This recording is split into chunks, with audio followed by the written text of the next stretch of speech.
महायुतीनं लोकसभेच्या निवडणुकीच्या दरम्यान जाहीरनाम्याच्या माध्यमातून एक आश्वासन दिलेलं होतं, जर आमचं सरकार पुन्हा आलं शेतकऱ्यांचा सातबारा कोरा करू.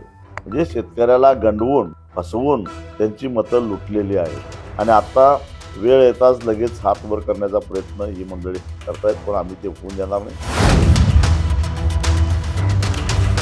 पीक विम्याच्या बाबतीत सातत्यानं आम्ही आंदोलन करतोय. पीक विमा जर का शेतकऱ्याच्या खात्यावर जमा झाला नाही तर आम्ही या विमा कंपन्यांच्या कॉर्पोरेट ऑफिसमध्ये घुसणार मुंबईत, असा इशारा 3 एप्रिलला दिला आणि त्याचा हळूहळू परिणाम आता दिसायला लागला. काही प्रमाणामध्ये पैसे यायला लागलेत. तरीसुद्धा आम्ही 15 दिवस वाट बघणार सांगितलंय. पूर्ण विमा जोपर्यंत मिळणार नाही तोपर्यंत आम्ही गप्प बसणार नाही. गेल्या 3-4 वर्षामध्ये सरकारनंच कबूल केलेलं आहे की विमा कंपन्यांनी जवळपास 10,500 कोटी रुपयाचा नफा कमवला. म्हणजे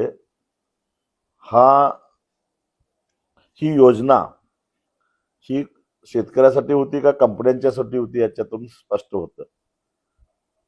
अनेक गैरव्यवहार आता होत आहेत आणि म्हणून आता त्याचं स्वरूप बदलून पुन्हा एकदा उंबरठा उत्पन्नाच्या आधारानं विमा निश्चित करण्याचा प्रयत्न सरकार करणार असल्याचं ऐकायला मिळते.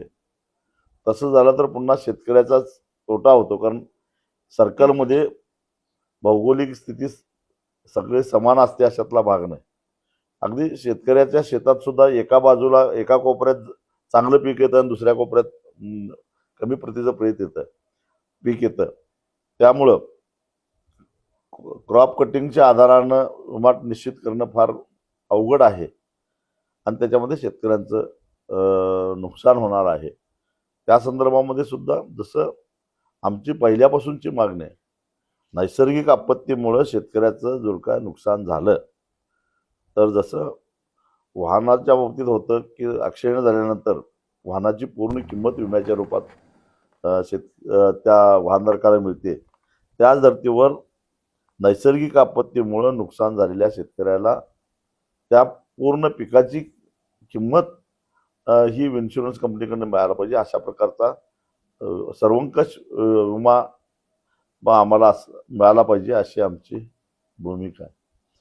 तिसरा मुद्दा आहे तो म्हणजे महायुतीनं लोकसभेच्या निवडणुकीच्या दरम्यान एक जाहीरनाम्याच्या माध्यमातून एक आश्वासन दिलेलं होतं, ते म्हणजे जर आमचं सरकार पुन्हा आलं तर आम्ही शेतकऱ्यांचा सातबारा कोरा करू.